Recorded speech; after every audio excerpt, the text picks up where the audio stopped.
Ce soir, nous allons se pencher sur la parole de Dieu. Je vous dis salut à tous.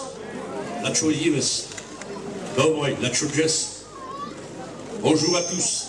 Dieu vous bénisse. Je vous dis soyez les bienvenus dans la famille de Dieu. Amen. Ici, c'est la famille de Dieu. À Perpignan, il y a beaucoup de Calais qui sont seigneurs. Alors, que ce soit les Roms, que ce soit les Calais, les Gitanes, les Manouches, les voyageurs, les Yaniches, les sédentaires, Dieu vous bénisse à chacun. Amen. Il est dit, la bénédiction de Dieu n'est suivie d'aucun chagrin. Alors je vais m'épancher avec vous sur la parole de Dieu ce soir. Je vous ai promis de faire 1000 ans d'histoire, vite fait, dans la parole de Dieu. Je vais lire, pour introduire, 2 textes. Vous savez, la parole de Dieu, elle est purificatrice. La parole de Dieu est sanctificatrice. La parole de Dieu est salvatrice. La parole de Dieu est réconciliatrice. La parole de Dieu est créatrice. Et lorsqu'on s'approche de la parole de Dieu, on s'approche de Dieu. On s'approche du Père, on s'approche du Fils, on s'approche du Saint-Esprit. Et lorsqu'on s'approche de la parole de Dieu, on s'approche entre familles, entre races, entre frères. On est plus près. Alors, je vais provoquer, si vous voulez bien, par l'aide de l'Esprit Saint, disons, en introduisant 2 textes. Celui qui a la parole de Dieu.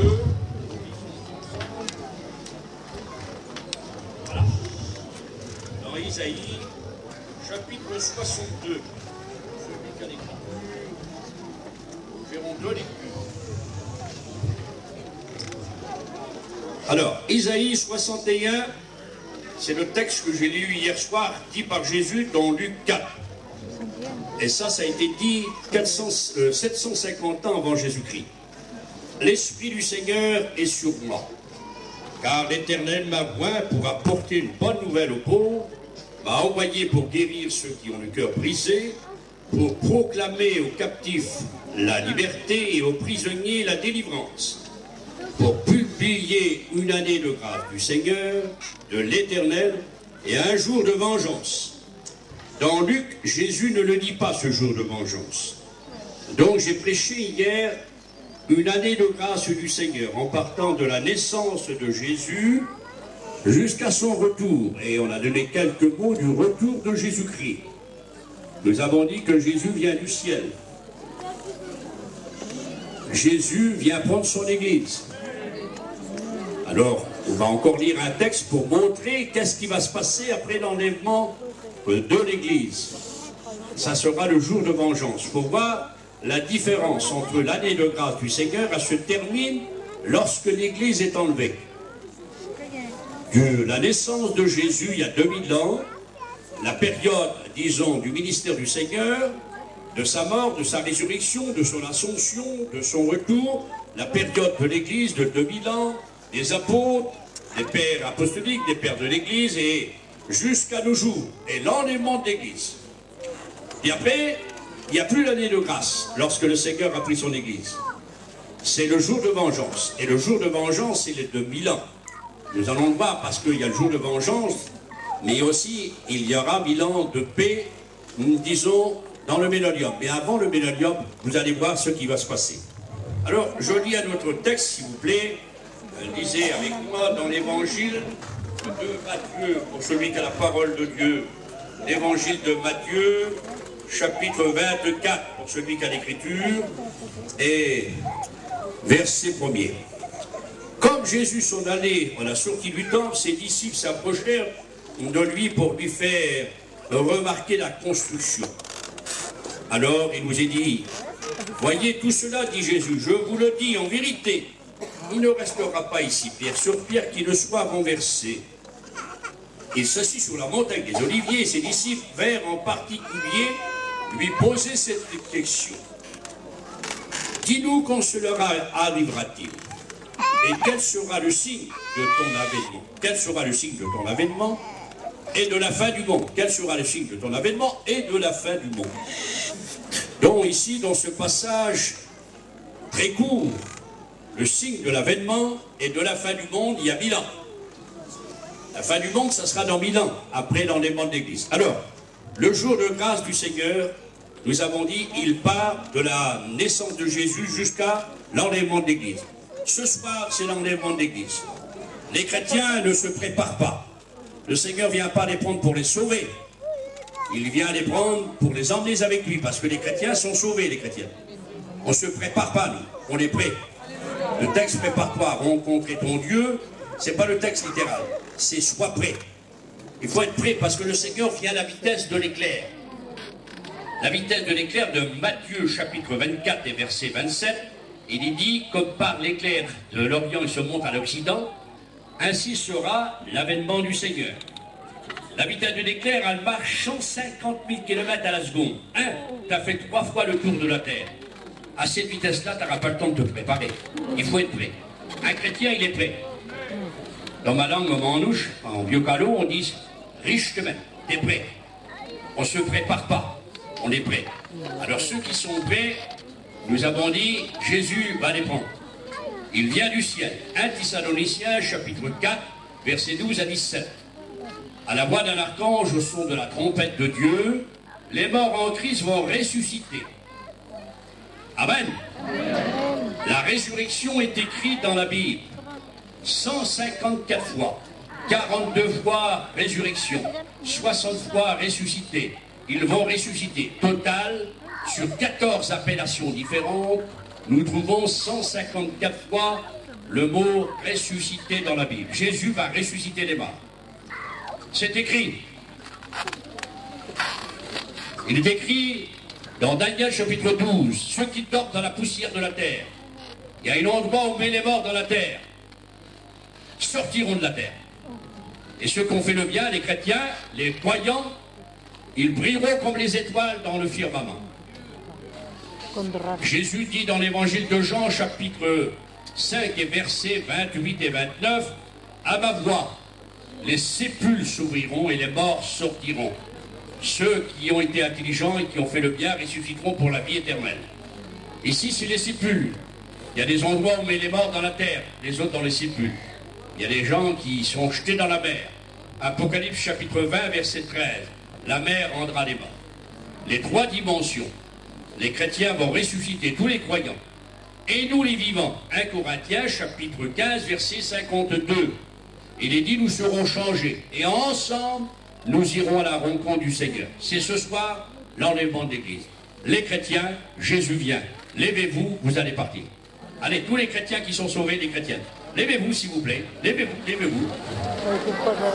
Tous les chrétiens qui sont sauvés, qui ont fait la paix avec Dieu, qui ont été lavés dans le sang de Jésus-Christ. Toutes ces personnes-là se lèvent. Jésus les prend, à le son de la trompette de Dieu, à la voix de l'archange. Les morts ressuscitent, nous bien-aimés, nous les reverrons et nous partons. On vous quitte, les amis, vous qui ne savez pas lever. Vous n'avez pas fait la paix avec Dieu, vous resterez. Ah oui. Alors le monde restera, oui. Il y a 1 milliard de vrais chrétiens à l'heure actuelle. Tous les morts depuis 2000 ans vont ressusciter.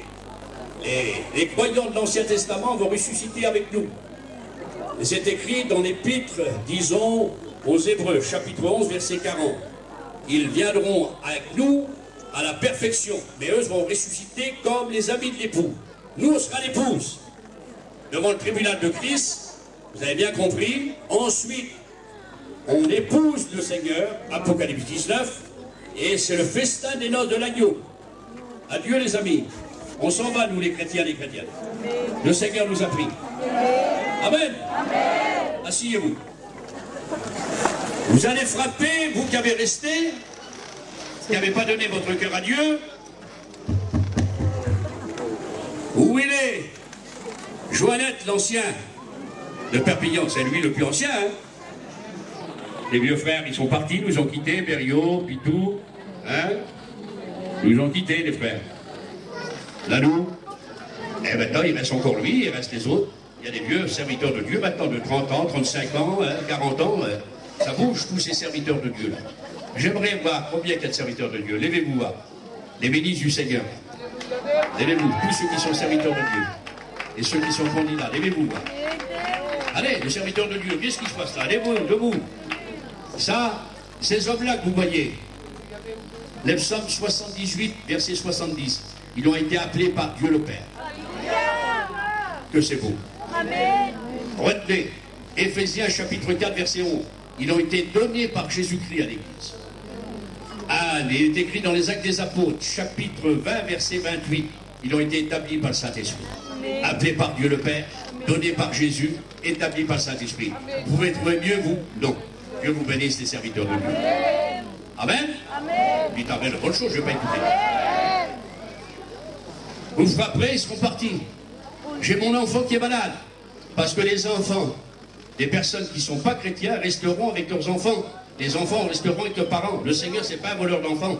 L'enlèvement de l'Église, ce n'est pas la fin du monde. Il y a 1000 ans encore. Et vous allez voir le programme qu'ils vont voir. L'année de grâce du Seigneur se termine. L'Église est enlevée. C'est plus la grâce, païen. Non. C'est le jour de vengeance. Et le jour de vengeance s'étend après l'enlèvement de l'Église. Quel sera le signe de ton avènement? On est parti. Et de la fin du monde. Ça, c'est le message à la fin. Aussitôt que l'Église est enlevée, voyez un petit peu la scène dans le monde. Il y a des milliards, 1 milliard de vrais chrétiens dans le monde. Et tous les sépulcres qui vont être ouverts. Imaginez-vous un petit peu. Un cheminot, il devait s'arrêter à Perpignan. Mais le cheminot est chrétien, il est enlevé. Le train ne s'est pas arrêté à Perpignan, à la gare. Le chirurgien, c'est un chrétien. Il opère la personne qui est ouverte en deux. La personne ne sera pas guérie. Il est parti. Vous me suivez? Comment que ça va s'agir dans le monde? Alors vous allez se lever un matin, mon père et ma mère, ils sont partis. Mon mari est parti. Si le mari est chrétien, les enfants partent avec le mari. Si la femme est chrétienne, les enfants partent avec la chrétienne. Si les deux personnes, le père et la mère, ne sont pas convertis, les enfants restent. Nous, on ne prend pas les enfants des autres. Le Seigneur, ce n'est pas un voleur d'enfants. Alors, voyez le programme où vous allez faire passer vos enfants. Nous, nos enfants viennent avec nous. Si vous êtes jaloux, ben faites comme nous. On ne vous interdit pas. Les serviteurs de Dieu font des réunions, ouvrent des salles pour que vous puissiez être sauvés. Mais le programme, pour vous, c'est différent. Alors, entre nous, l'année de grâce du Seigneur de 2000 ans est terminée. C'est le jour de vengeance. Aussitôt que l'Église est enlevée, il est dit que le diable a son domicile dans les lieux célestes. Le diable a eu et a 5 domiciles. Un qu'il a vu dans le ciel. Lorsqu'il a péché, il a été chassé. 2, il est dans les lieux célestes. Éphésiens, chapitre 6. Et voici un autre qu'il aura. Lorsqu'il y aura la bataille, dans Apocalypse chapitre 12, on verra quelques notes, il tombera sur la terre. Ensuite, à la bataille d'Armageddon, le 4e, il sera mis dans l'abîme pendant 1000 ans. Le 5e, Apocalypse chapitre 20, il sera jeté en enfer. 5 domiciles. Un qu'il a vu, un qu'il a et 3 qu'il aura. Le diable avec ses démons par milliards est dans les lieux célestes. Matthieu 24, il est dit, comme le Christ vient, la puissance des cieux est ébranlée. Le diable tombe sur la terre, nous on monte. Hop, le diable tombe sur la terre. Première chose, c'est que le diable va tomber sur la terre aussitôt que l'Église est enlevée. Ça, c'est écrit dans l'Apocalypse chapitre 12, verset 7. Vous trouvez ça? Et ça sera une bataille à l'échelle de l'univers. Michel, le plus grand ange de Dieu, l'administrateur de l'administration de Dieu dans le ciel, c'est Michael. Avec ses anges, va combattre Satan et tous ses démons. Mais il est dit que le diable sera vaincu. Il sera jeté sur la terre.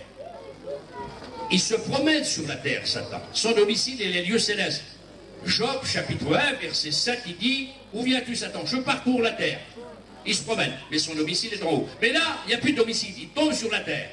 Apocalypse, chapitre 12, et vous lirez les versets suivants, il est dit, malheur, malheur, malheur à la terre et à ses habitants, le diable est descendu chez vous, animé d'une grande colère.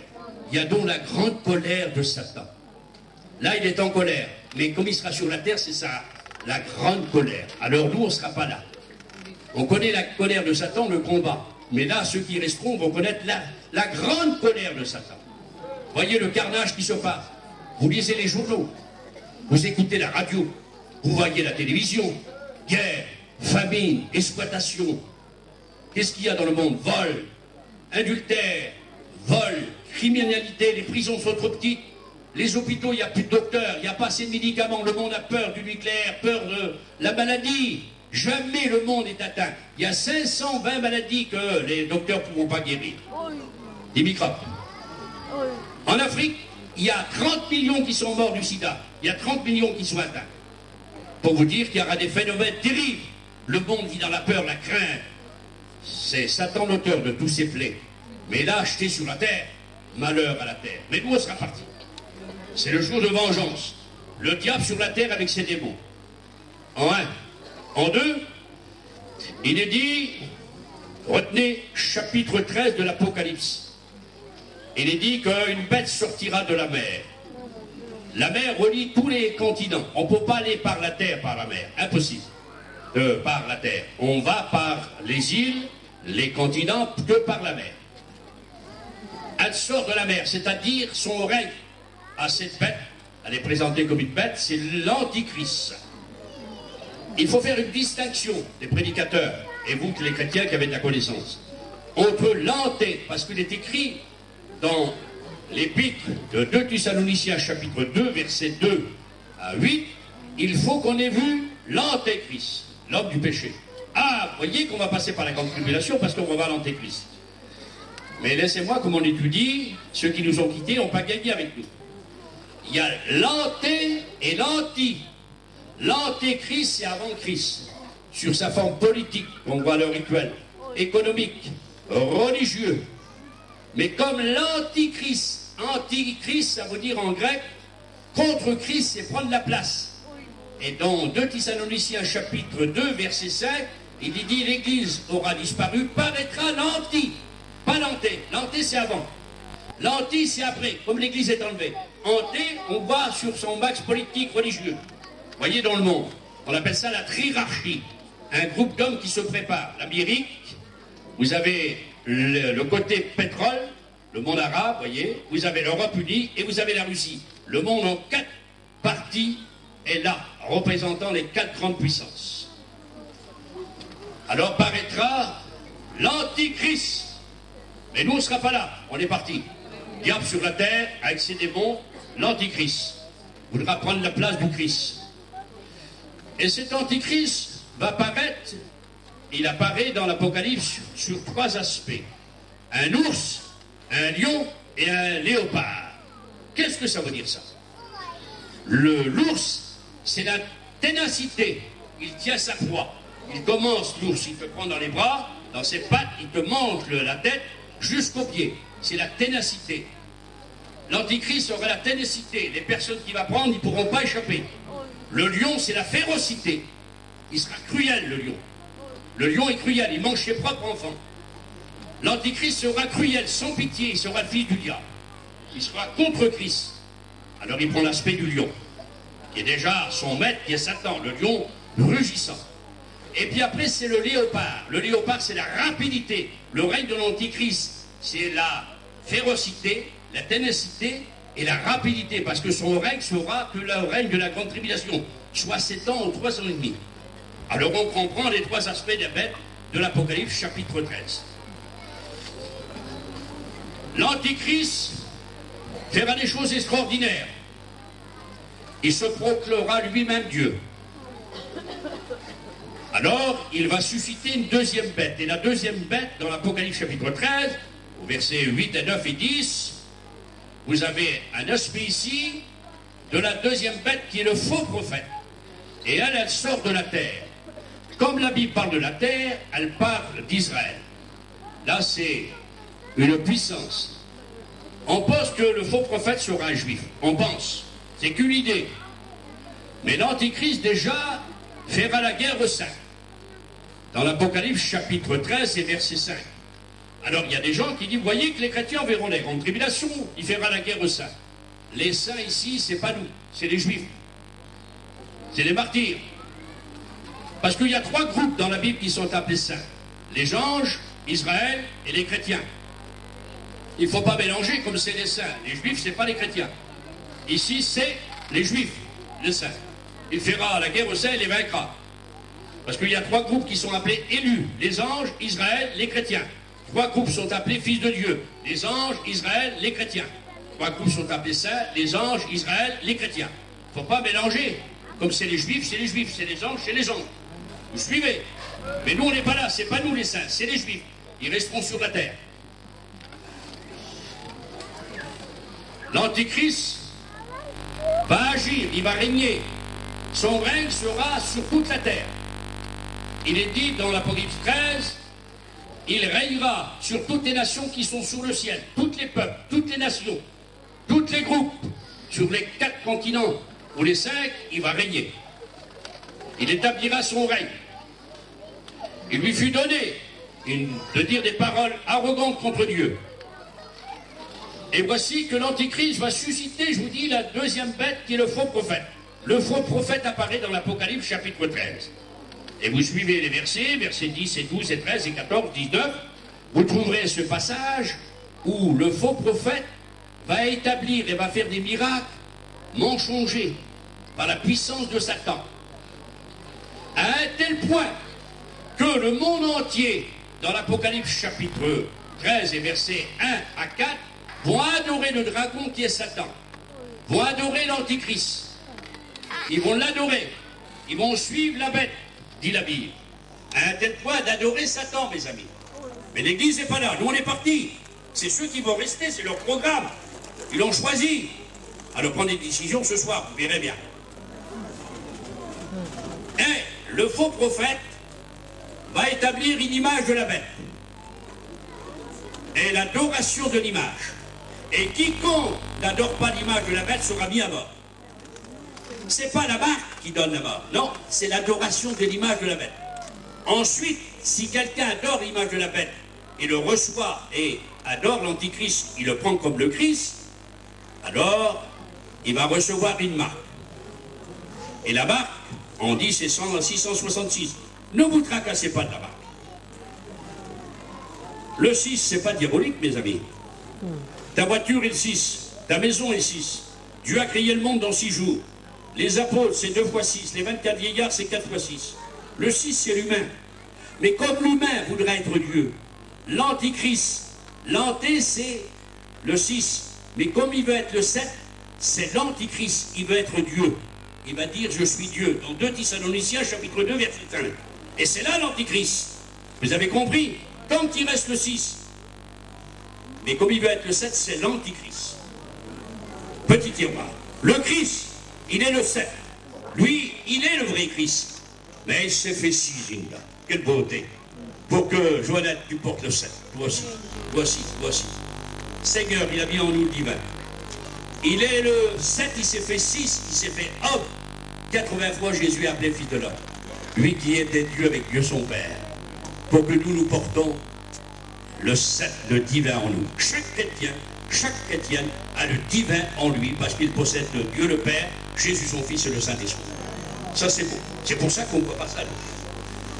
Alors, je redis donc, le 6 va être le 7, c'est l'Antichrist. Il y aura donc l'image de la bête et la marque. Mais Paillon, je ne connais pas trop, je la prends. Parce que, laisse pas te dire, ton enfant va venir voir toi, il va dire, papa, pourquoi qu'on voit le diable? Pourquoi qu'on voit les démons sur la terre? C'est écrit dans l'Apocalypse, papa. Chapitre 12, et t'as qu'à lire les versets, et les malheurs à la terre. Pourquoi qu'on voit l'Antichrist? Pourquoi qu'on voit le faux prophète? Pourquoi je dois adorer l'image de la bête? Et j'ai faim, papa. Monsieur, le faux prophète, mon fils, veut du pain. Tu veux du pain, mon garçon? Oui. Est-ce que tu as la marque? Quiconque n'a pas la marque sur sa main ou sur son front pourra ni acheter ni vendre. Pas de nourriture. Qu'est-ce que tu vas dire, toi, Capone, à ton garçon, à ta petite fille? Hein? Papa, j'ai faim. Qu'est-ce que tu vas dire? Tu peux avoir des sous comme ça? Tu mettras ta maison, bon, tu mettras ton terrain, parce que tu ne peux pas te convertir à cause que tu as des affaires. Je ne dis pas qu'il ne faut pas avoir de terrain, il ne faut pas avoir de voiture, mais que Dieu vous bénisse. Mais laissez-moi vous dire, il n'y aura pas d'excuses. Tu ne pourras pas donner un bout de pain à ton enfant. Tu es prêt à mourir pour tes enfants, oui ou non? Moi, je suis prêt à mourir, moi aussi. Vous avez compris, Seigneur, faut pas être si bien. Et là, tu ne peux pas leur donner un bout de pain. Pourquoi? Parce que tu veux rester, tu ne veux pas être chrétien. Tu verras, et il n'aura pas de pain, ton enfant. Pas de pain. Alors, voyons, on va prendre la marque. Apocalypse chapitre 14. Quiconque prend la marque et adore l'image de la bête, l'ange dit, connaîtra la fureur de Dieu. Il sera jeté dans le feu éternel et dans le souffle. Il n'y a pas de pitié. Quiconque prend la marque Quiconque adore l'image de la bête est jeté dans le feu éternel. C'est la fureur de Dieu. Il n'y a pas d'échappatoire. Mais comment faire? Alors il faudra prendre la marque. T'es maudit. Tu ne prends pas la marque, tu crèves de faim. Excusez-moi l'expression, je suis un calot. Qu'est-ce que tu vas faire là? C'est pas fini. Il y aura des choses extraordinaires, formidables, mais dans le mal qui vont se produire. Tout à coup, il est dit dans l'Apocalypse chapitre 4, une porte est ouverte dans le ciel, parce que ça vient, il faut savoir prendre les textes. Et lorsque Jean est emmené par l'Esprit Saint, il est placé dans le ciel, il y a un trône. Et quelqu'un est assis, il ne le décrit pas, c'est Dieu le Père. Et ce Père tient un livre dans ses mains, scellé de 7 sceaux. Parce que en plus du diable sur la terre, en plus des démons sur la terre, en plus de l'antichrist, en plus du faux prophète, en plus de l'adoration de l'image de la bête, en plus de la marque, tu peux ni acheter ni vendre, et les gens seront mis à mort, et bien il y aura 3 fléaux divins de 7. Il y a une voix qui crie, qui est digne de prendre le livre de la main droite de celui qui est assis sur le trône? Chapitre 5 de l'Apocalypse. Personne n'est dit. Et l'apôtre Jean pleurait beaucoup. C'est le pleur des hommes. Un ange prend la parole et dit, ne pleure plus. Le lion de la tribu de Juda. L'agneau est digne d'ouvrir le livre. Et Jésus, l'agneau, il est lion, comme j'ai dit hier dans les 2000 ans de grâce, lorsqu'il cherche les démons. Il est lion lorsqu'il apaise la mer, mais il est l'agneau comme il donne sa vie à la croix. Amen. C'est le lion de la tribu de Juda avec le cœur de l'agneau, Jésus. Il vient, il prend la main plutôt le livre dans la main de son père, et il est digne. Il l'ouvre, et 7 sceaux vont commencer. Alors, retenez bien. Chapitre 6 de l'Apocalypse, chapitre 7, chapitre 8. 3 chapitres sont réservés à l'ouverture des 7 sceaux. En plus que le diable est sur la terre, les démons, l'antichrist, le faux prophète, et là-bas, et l'adoration de la bête. Ni acheter ni vendre. Il y aura l'ouverture des 7 sceaux. Le premier sceau est ouvert. Il est dit, il parie un homme, un cheval blanc, et celui qui le monte, c'est l'antichrist. Il va à la conquête, c'est pas le Christ. Le Seigneur ne cherche pas une couronne, il n'a pas une arc, c'est l'épée de sa bouche. Il y a beaucoup qui se trompent là. Deuxième sceau est ouvert. Il y a un cheval, il est dit noir, c'est la famine. Il y a la guerre. Le 4e cheval, c'est le cheval pâle, c'est la mort.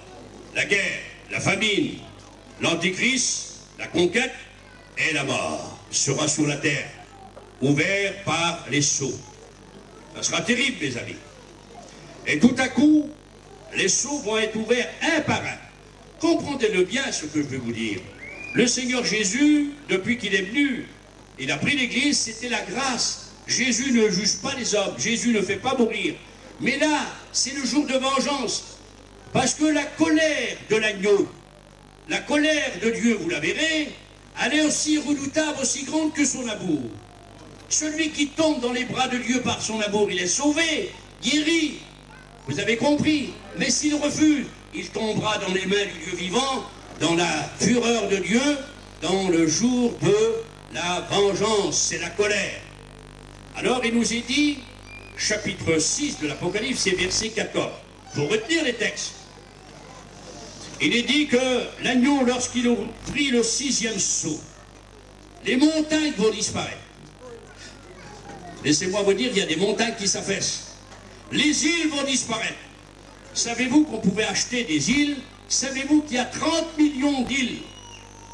On pouvait acheter une île pour 1,5 million d'euros, des petites îles. Et maintenant, il y a 3000 îles qui ont disparu. La prophétie s'accomplit, les frères. Les îles vont disparaître. Et tout à coup, il est dit, les rois de la terre, les chefs militaires, les plus grands, ils verront la colère de l'agneau. La colère de l'agneau vient au chapitre 6 et verset 14 de l'Apocalypse. Vous avez bien compris. L'Église est enlevée parce que est dit dans la Bible, nous ne sommes pas appelés à la colère, mais à l'acquisition du salut. Alors on nous fait passer par la contribulation, c'est faux. Rien dans la Bible, il dit que l'Église doit attendre l'Antichrist, le faux prophète. L'Église attend Jésus-Christ. Vous avez compris? La belle image. Retenez ce que je vais dire. Avant que Dieu détruit au temps de Noé par la mer, il a mis Noé et ses 3 fils et ses 3 belles-filles et sa femme dans l'arche, oui ou non? Et les autres ont péri. Avant que Dieu ait détruit Sodome et Gomorrhe, il a fait sortir Lot et sa famille, oui ou non? Puis après le feu est tombé sur Sodome et Gomorrhe.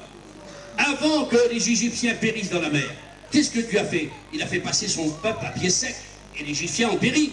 Avant que Jérusalem soit détruit en 70, il a fait sortir l'église primitive. Avant que l'antichrist et le diable et les démons et le faux prophète et la barque viennent sur la terre et que les cieux soient ouverts, Jésus prendra son église. Amen. Vous avez compris? C'est la même image. Nous nous serons épargnés. On ne verra pas. Nous, il est dit dans l'Apocalypse chapitre 3 verset 10, puisque tu as gardé ma parole, tu es à moi, je te garderai en dehors de la grande tribulation. En dehors de la salle, c'est dehors. On est en dehors. Mais ceux qui sont dedans, ils vont connaître la colère, le jour de vengeance. Alors j'ai dit bien, c'est la colère de l'agneau. À un tel point que les rois de la terre, les chefs militaires, c'est pas des cantonniers, ceux qui vont faire ton mur et ta maison. C'est les rois, les chefs de la terre.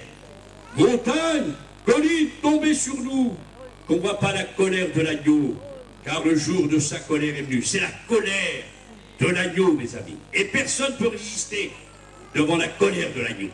Ça sera terrible. Oh, je plains celui qui va rester. Les chrétiens, les chrétiennes sont appelés à partir. Amen. Amen. Dieu nous fasse comprendre ce soir. Eh bien, voilà, c'est pas encore fini. Hein. Il y aura donc la colère de l'agneau, c'est suivi. Ça, c'est le 6e sceau. Le 7e sceau de l'agneau, ouvert par lui. Il ouvre 7 sceaux. 3 chapitres, 6, 7 et 8. Le 8e va engendrer 7 anges avec 7 trompettes. Prêt à sonner. Et chaque son de trompette, c'est 1000 malheurs qui frappent la terre. Là, il est dit que le ciel et la terre et les hommes vont être frappés d'un tiers. Vous savez, vous avez qu'à l'école, d'un tiers, ça fait 3 sur 10, ça fait 30 sur 100. Et il nous y dit que ces fléaux vont être tellement grands, ciel, mer et terre, et les hommes vont être frappés, à un tel point au son de la première trompette. Ça sera terrible. La deuxième trompette, ça sera terrible. Catastrophe, 1000 malheurs sur la terre. En plus des 7 sceaux, en plus du diable sur la terre, oui, en plus des démons, en plus de l'antichrist, le faux prophète, la marque. Oui, mais alors, où on va? Et où tu vas? Tu suis le jour de vengeance. Tu as voulu le choisir, et bien tu suis. Dieu ne te force pas, il te laisse libre. Alors les 7 trompettes sonnées par les 7 anges, mes amis, à un tel point que les hommes et les femmes rendront l'âme de terreur. Il y aura une souffrance comme la piqûre du scorpion pendant 6 mois. Ça sera terrible. Il y aura le bruit de la mer, ils ne sauront que faire. Le tourment, ils chercheront la mort. Ils ne pourront pas la trouver. Ça sera l'angoisse des nations. Vous avez bien compris, le jour de ténèbres, hurlement, ça sera terrible. Dans les 7 trompettes sonnées par les 7 anges. Et tout à coup, quelque chose va se passer. Une fois que la terre est frappée d'un tiers, est frappée par les 7 sceaux, quelque chose va se déclencher. Ça va se passer au chapitre 15 de l'Apocalypse et chapitre 16. Parce que pour les 7 trompettes, vous avez 4 chapitres. Retenez bien. 3 chapitres pour les 7 sceaux, chapitre 6, chapitre 7, chapitre 8. Pour les 7 trompettes, c'est le chapitre 8, chapitre 9, chapitre 10, chapitre 11. 4 chapitres sont réservés aux 7 trompettes des 7 anges qui vont frapper la terre de 1000 malheurs. Mais tout à coup, c'est pas fini. Les 7 sceaux, les 7 trompettes, et la dernière trompette, alors on nous dit, les chrétiens seront pris à la dernière trompette. C'est l'Apocalypse, chapitre 11 et verset 15. Mais là, ils ont passé par la grande tribulation. Ils veulent nous faire passer par la grande tribulation. Mais nous, on ne passe pas. Il y a une différence entre la trompette de Dieu, dont 1 Thessaloniciens, chapitre 4, verset 12, et entre la trompette des anges. Nous, c'est la trompette de Dieu. Il ne faut pas mélanger. Là, c'est la trompette du malheur. Vous avez compris, c'est la terre qui est frappée. Nous, c'est la trompette de la résurrection. Si on mélange les trompettes, vous n'avez qu'à prendre la trompette de Gédéon, vous n'avez qu'à prendre toutes les trompettes, il y a les trompettes de la victoire, il y a les trompettes de la retraite, il y a les trompettes de la danse, il y a les trompettes des fêtes. Ils mélangent tout, mais nous, on connaît les trompettes. Il y a la trompette pour que l'Église ressuscite, la trompette de Dieu. Il y aura la 7e trompette, au chapitre 11 et verset 15 de l'Apocalypse. C'est pas l'Église, on n'a rien à voir. Alors, il nous dit, on sera appris là, pour ceux qui sont dans l'erreur, qui voudraient passer par la grande tribulation. Il dit, mais on ne verra pas la colère de l'agneau. Alors, je disais, vous êtes complètement dans l'erreur, parce que vous dites, vous ne voyez pas la colère de l'agneau. Non. Mais vous êtes pris à la 7e trompette. Oui. Mais la colère de l'agneau, mon ami, avions au 6e chapitre de l'Apocalypse. Tandis que la 7e trompette avions au chapitre 11. Alors, il fallait que tu prennes la colère de l'agneau et que tu la mets au chapitre 12 de l'Apocalypse. Et tu n'as pas le droit de changer la Bible. Comme ça, tu ne verrais pas la colère de l'agneau et tu serais pris à cette trompette. Donc là, nous, tu vois la différence avec vous, nous on est pris avant la colère de l'agneau. On est pris avant les 7 sceaux, nous. On est pris avant la marque. Nous on est pris l'Église, avant le faux prophète, avant l'Antichrist, avant les démons, avant que le diable soit sous la terre. L'Église est enlevée. Nous, c'est l'année de grâce du Seigneur. Toi, la différence, c'est le jour de vengeance. Alors tu connais la colère de l'agneau et tu vas connaître les 7 sceaux, les 7 trompettes, et ça sera les 1000 malheurs pour toi. Voyez l'erreur de la Bible qu'ils pouvons enseigner. Mais ils nous ont quittés. Ils ne sont plus avec nous. Chapitre 15 et chapitre 16 de l'Apocalypse. Alors là, ça va être une catastrophe pour l'humanité entière. Et il nous est dit, ça sera l'ardente colère de Dieu. Vous avez dans la Bible la grande colère de Satan. Ah, animé d'une grande colère. Vous avez la colère des hommes. Vous avez compris? Il y a la colère de l'agneau, mais il y a l'ardente colère de Dieu.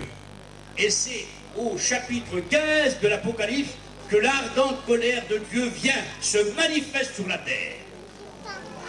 Et il est dit qu'il foulera la cure. Ça sera terrible. Dans ces 7 coupes de l'ardente colère de Dieu. Il ne faut pas mélanger les coupes avec les 7 trompettes. Il ne faut pas mélanger les coupes avec les 7 sceaux ouverts par l'agneau. Du trône de Dieu, il est dit que Dieu, par un moyen d'un être vivant présenté dans la Bible, qui va donner 7 coupes d'or à 7 ans pour les verser sur la terre. Chapitre 16 de l'Apocalypse. Le chapitre 16 nous dit, le premier ange versera sa coupe sur la terre. Le premier coupe de l'ardente colère de Dieu pour ceux qui vont rester, qui n'ont pas voulu de l'année du Seigneur, l'année de grâce. Ils vont tomber sur le jour du jugement, un jour de vengeance. Et il est dit que les hommes, pendant qu'ils seront sur leurs pieds pourrira. Les yeux pourriront dans leur orbite. Les mains pourrira. La langue pourrira dans leur bouche. Les gens tomberont pourris vivants. Ça sera un fléau, un des plus grands que tous les hommes ont connu depuis que le monde existe sur la terre. Le premier qui verse sa coupe, l'ange, les hommes pourriront vivants. Et tu seras là. Et pourquoi tu serais là? Pourquoi tu ne serais pas avec nous? Hein? Point d'interrogation. Il faut réfléchir, il faut être intelligent, Seigneur. Et tes enfants aussi seront là. Et ta femme aussi. Et t'empêches ta famille de se convertir des fois. Sois intelligent. Ne sors pas de cette salle pour être prêt et partir avec nous. Sinon, c'est la catastrophe. Alors, le premier verse sa coupe. La coupe de l'ardente colère de Dieu, là. De Dieu Tout-Puissant du Père. Ça sera un jour de glace, un jour de vengeance, un jour de tourment pour toutes les nations, un jour de frayeur. Ils pourriront vivants. Le deuxième versera sa coupe. Et nous y dit que la mer, elle sera comme le sang d'un homme mort, pourri. Le savant Cousteau avait travaillé 50 ans, et la mer est polluée. Mais là, la mer sera comme le sang d'un homme mort. Ça sera terrible, une catastrophe énorme qui va se passer. À un tel point, mes amis, que la mer nourrit 3 parties sur 4. Elle donne de l'oxygène, mais la mer, là, sera pourrie. Et tous ceux qui sont dans la mer périront, les îles, tout. Il n'y aura plus rien, plus de poissons. C'est la deuxième, disons, coupe de l'ardente colère de Dieu. Le troisième versera sa coupe sur les ruisseaux, sur les robinets, sur les puits, sur les rivières, sur les cours d'eau, sur les fleuves, sur les lacs, sur les mares. Il n'y aura plus d'eau à boire. Tous les eaux de la terre, dit la Bible, seront du sang. Papa, j'ai soif, mon papa. Qu'est-ce que tu vas donner à ton garçon? Du sang. Le puits, du sang. Le robinet, du sang. Les eaux de la ville, du sang. Avec quoi tu vas faire bouillir tes pommes de terre? Avec quoi tu vas te laver les mains? Avec quoi ta femme va laver le linge? Les anges des eaux, parce qu'il y a les anges et des eaux. Et il dit, Seigneur, ils ont versé le sang, tu leur donnes du sang à boire. Faire boire du sang à tes enfants, à ta femme ou à ton mari, parce que tu ne veux pas te convertir? C'est écrit dans la Bible, si c'est pas vrai dans la Bible, il faut brûler la Bible. Mais comme la Bible est vraie, nous on dit Amen. Vous avez compris? C'est pas ici un symbole, c'est la réalité. C'est la coupe versée sur les eaux, pas sur la mer. La mer c'est fait. Là c'est toutes les eaux de la terre qui seront de sang. Comme le film dans les 10 commandements de Moïse. Ce sera à l'ampleur mondiale. C'est pas fini. Le quatrième versera sa coupe. Ça sera les ténèbres pendant 6 mois. Tu verras pas ta main. Laisse-moi te dire, comme un épais brouillard est là, les ténèbres, personne ne se verra. Vois un peu l'image, tes petits-enfants. Mes petits, Gaïlé, Bocharvé, mes enfants du Kisson, Doukté, ma femme. Tu verras pas ta main pendant 6 mois. Voyez un petit peu la souffrance du hurlement. Quelqu'un qui sera malade, comment tu vas faire pour le soigner, pour aller au pharmacien, ou l'emmener à l'hôpital? Il n'y a plus de secours, Seigneur. Ça sera le tourment des nations. Les ténèbres sur toute la terre, pendant 6 mois. Voilà le sort, le programme qui est réservé à ceux qui vont rester après l'enlèvement de l'Église. Est-ce que c'est fini, Paillon? Non. Le cinquième brassera sa coupe et le versera sur le soleil. Le soleil brûlera les hommes. Cuit vivant, comme un bout de viande dans la grille. Ah, Seigneur. On va les brûler. Ça commence déjà. La couche d'ozone a disparu, vous avez bien compris. Hein. Mais là, ça sera l'ampleur. L'ardente colère de Dieu. Mais nous, on ne sera pas là. Amen. Quelle beauté. Le soleil brûlera les hommes. Et tout à coup, il y a quelque chose qui va se passer. Le sixième versera sa coupe sur le fleuve. Ça sera la préparation de la bataille d'Armageddon. Les armées vont se préparer. Mais avant, il faut qu'ils passent le septième coup. Elle sera achetée sur la terre par l'ange. Et là, mes amis, il y aura quelque chose, un phénomène qui n'a jamais eu lieu depuis que le monde est monde. Il y aura un tremblement de terre qui sera tellement à l'ampleur mondiale qu'il est dit qu'il n'y aura jamais lieu depuis que le monde est monde. Le plus grand tremblement de terre depuis que la terre est terre.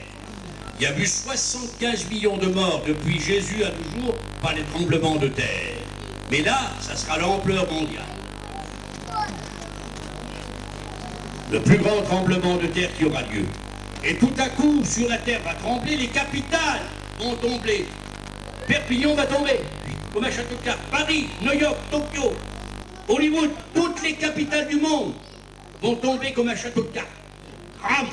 Ça sera la catastrophe de la planète Terre, mes amis. Ça ne sera pas la fin du monde. Hein. Et il est dit qu'il va tomber du ciel une pluie de grêle, dont les grelons pèsent un talent. Ça fait 49 kilos et 200 grammes. D'après le grec ancien, ça serait 1 tonne qui vient du ciel. Il traverse la maison, il a froid, c'est pire qu'une bombe, 10 bombes.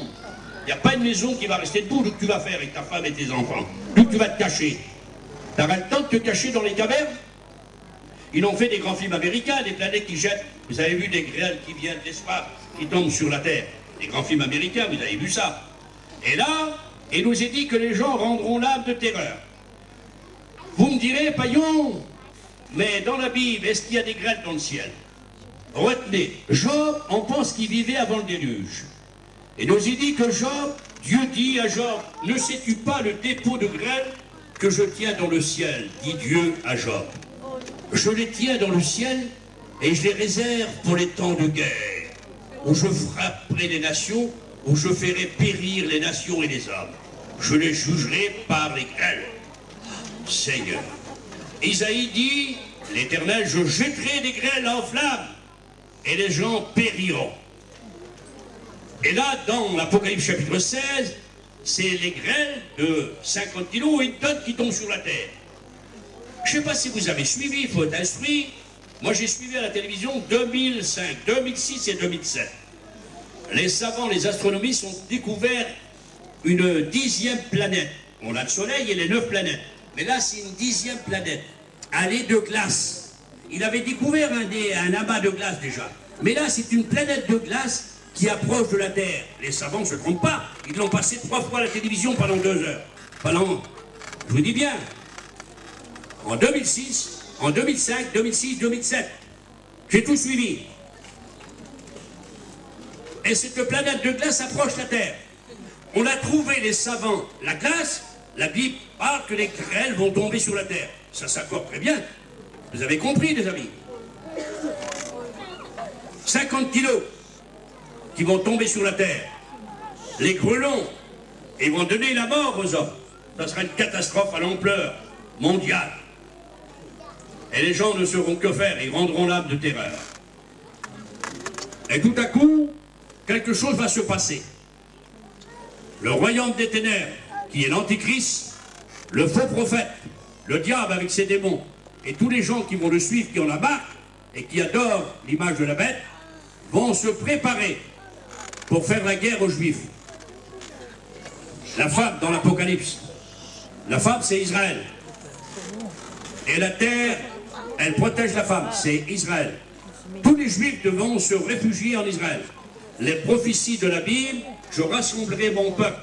En 48, le 14 mai, tout Israël était compris comme une nation avec le drapeau.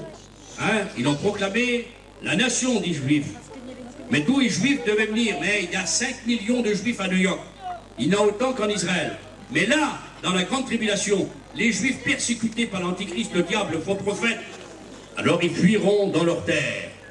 Et Dieu va permettre que 2 voix vont venir. Apocalypse chapitre 11. Il est dit que 2 hommes, 2 prophètes, qui n'ont pas connu la mort. Il y en a un qui est très vieux, il a 4000 ans. L'autre, il a 3000 ans. C'est Enoch et Élie. Ils ne sont pas morts. Dieu les a pris, il les a placés. Ne me demandez pas où c'est, ils sont en haut. C'est les 2 hommes les plus vieux du monde. Ils seront envoyés, ils vont faire des miracles, ils vont prophétiser pendant 3 ans et demi. Un temps, des temps et la moitié d'un temps. 1260 jours, 42 mois. Le moitié de la semaine. 4 appellations pour faire 3 ans et demi, qui est marqué 8 fois, 3 fois dans Daniel et 6 fois dans l'Apocalypse. 3 ans et demi, 1260 jours, 42 mois, moitié de la semaine. Ils vont apporter un secours à Israël. L'Antichrist jaloux va mettre à mort ces 2 personnes. Mais ils vont ressusciter. Un tremblement de terre va se faire et ça sera un bouleversement pour la terre. Mais Israël sera consolé par ce 2 voix. Et il monte au ciel. On n'en parle plus. Apocalypse chapitre 11. Après cela, l'Antichrist va décider de venir avec le diable, les démons, le faux prophète, et une armée de 200 millions d'hommes qui est écrit dans l'Apocalypse chapitre 14. 2 myriades. 2 myriades, ça fait 200 millions. La plus grande armée que la terre ait portée. Au moyen de la télé, le monde entier verra cette armée.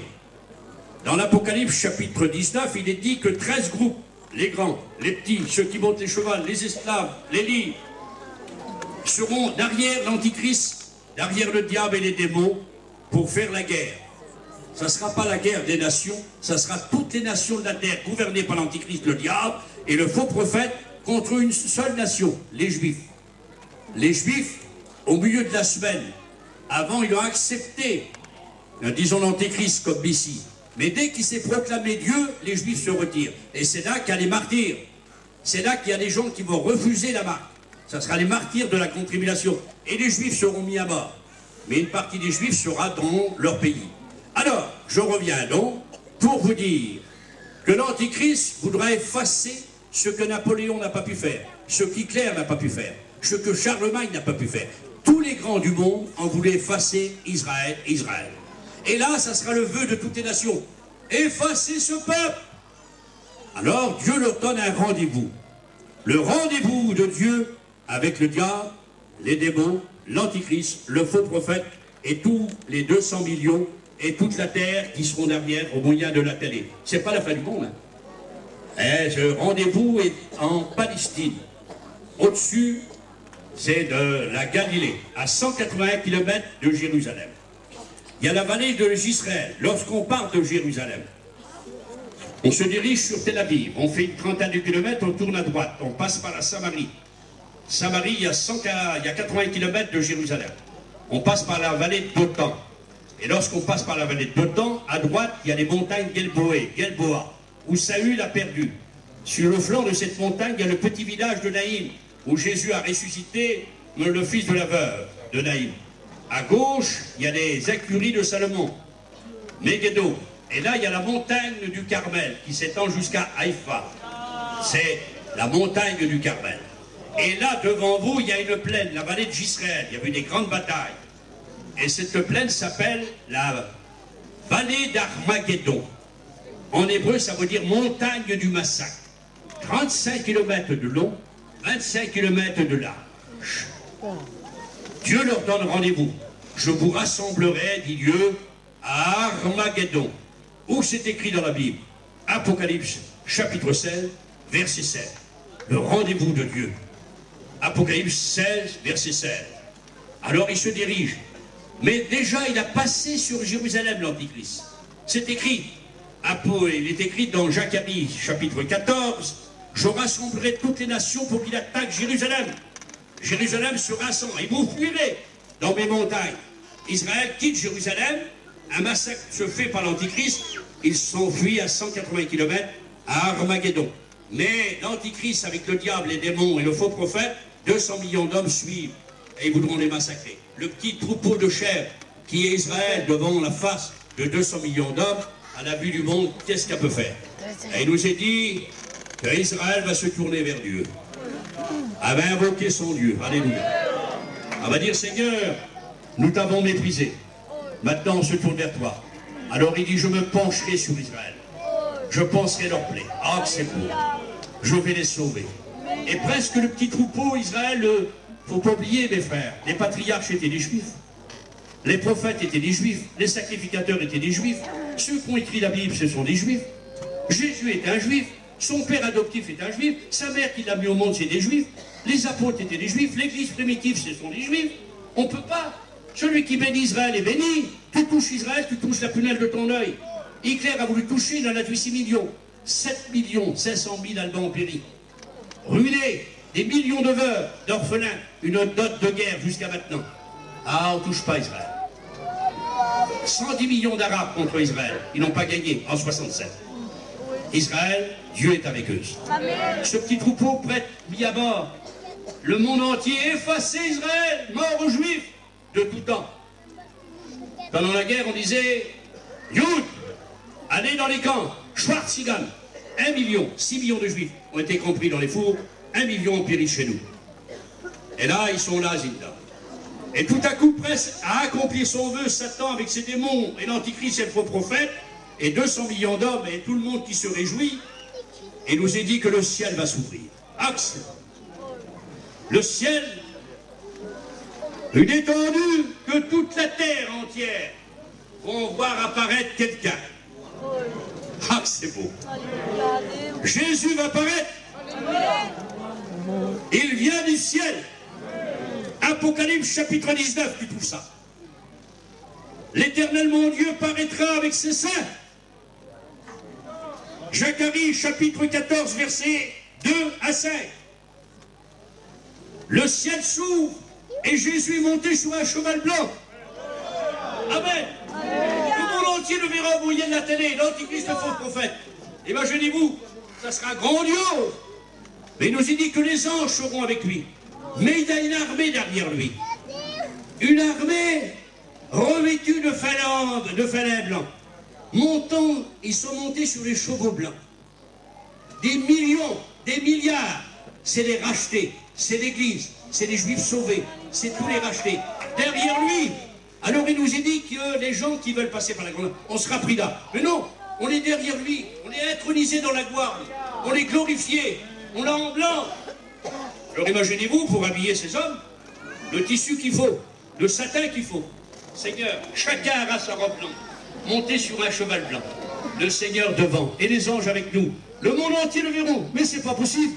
Il est écrit dans Matthieu, chapitre 24, verset 32. Les nations se lamenteront, verront le Fils de l'homme venant sur la terre. Lorsque l'Église est enlevée, c'est incognito, c'est à la vitesse de l'éclair. Matthieu 24, 27. Hop, comme un voleur. Vous avez compris?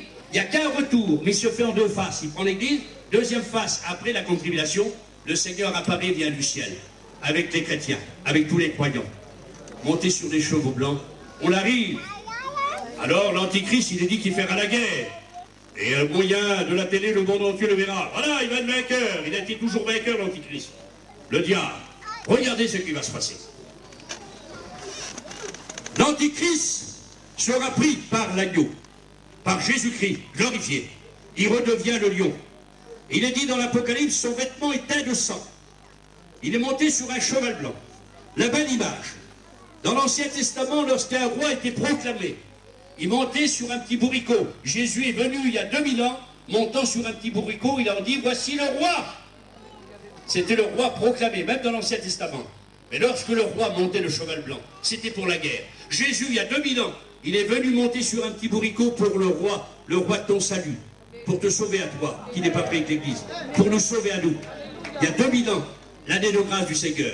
Mais là, il vient monter sur un cheval, c'est pour la guerre. C'est plus l'agneau qui pardonne, c'est l'agneau qui va frapper. C'est le jour de vengeance. Vous avez compris? Alors, laissez-moi vous dire, ça sera une chose terrible de tomber entre ses mains. L'Antichrist, le faux prophète qui veut faire la guerre à la vue du monde, sera pris. Quelle force à l'agneau. Il le jette en enfer. Les deux êtres qui vont inaugurer l'enfer, Apocalypse chapitre 19, à la fin de dans le chapitre de 19, tu verras, l'Antichrist et le faux prophète sont pris et jetés en enfer. C'est les deux êtres qui vont inaugurer l'enfer. Les perdus qui meurent à l'heure actuelle, ils ne vont pas en enfer, ils vont dans le séjour des morts, mais en bas. Les chrétiens vont aussi dans le séjour des morts, on passe par la mort, mais nous on monte en haut, c'est le paradis. Ah, c'est différent. Eux, c'est en bas. Il est dit dans l'enseignement de Luc, chapitre 16, l'autre est en bas.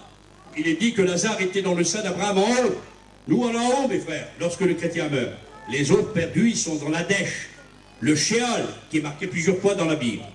Mais là, l'enfer est préparé, et les deux êtres qui vont l'inaugurer, c'est l'Antichrist et le faux prophète, seront jetés en enfer. Le diable avec ses démons, un ange puissant venant du ciel, avec une grande chaîne, va lier Satan. Voilà que Satan, il est lié de chaîne. Depuis 6000 ans, Seigneur, qu'il a fait pécher Adam, il lie les hommes de chaîne. Le péché, la drogue, la guerre, il lie les nations entières, les jeunes comme les vieux. Il les lie avec des chaînes, les chaînes du mal, de l'exploitation de l'orgueil. Est-ce que c'est pas vrai? À son tour, il sera lié de chaîne. On dit Amen? Un petit bravo pour l'ange qui va le lier.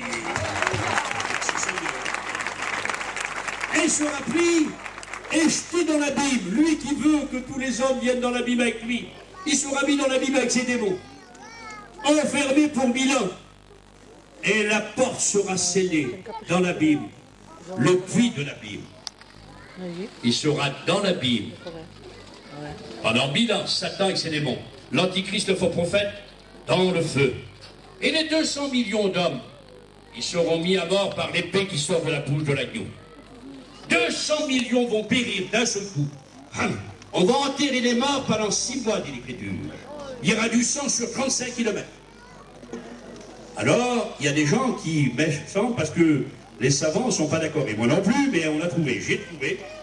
Il y aura du sang jusqu'au bord des chevaux. Un cheval normal, 1,20 m, le mort de terre. Cabré, 1,80 m.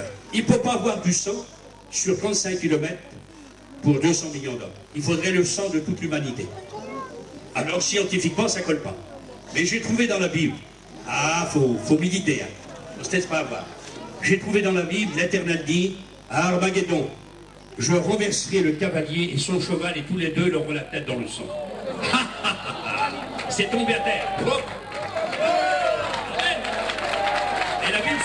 pas. Ils seront dans le sang. Merci Seigneur. 200 millions d'hommes. Alors imaginez-vous la télé, le monde entier. Le diable, les démons jetés dans l'abîme, l'antichrist, le faux prophète, en enfer. Et 200 millions d'hommes qui périssent. Ça sera terrible, mes amis. Les Juifs, voyons ça. Jésus vient monter sur un cheval blanc.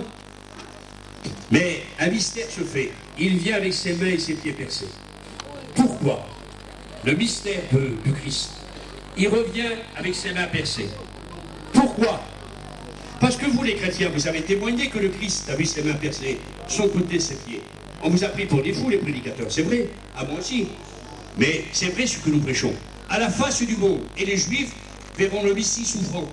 Les Juifs voudraient bien attendre un libérateur, mais pas un Messie souffrant. Jésus est venu pour mourir. Et les Juifs n'ont pas cru. La parole est venue chez les siens. Jean, chapitre 1. Mais ils ne l'ont pas reçu. Mais là, ils sont trompés. Ils verront, ils vont dire, c'est lui. Et pourquoi qu'on n'a pas cru? Alors ils pleureront sur lui comme un fils unique. Et diront tout qui vient de ses plaies. Il leur dira, c'est vous qui me les avez faites dans la maison de ceux qui m'aimaient. Zacharie, chapitre 12. Et les Juifs se convertiront. Ils reconnaîtront le Messie souffrant.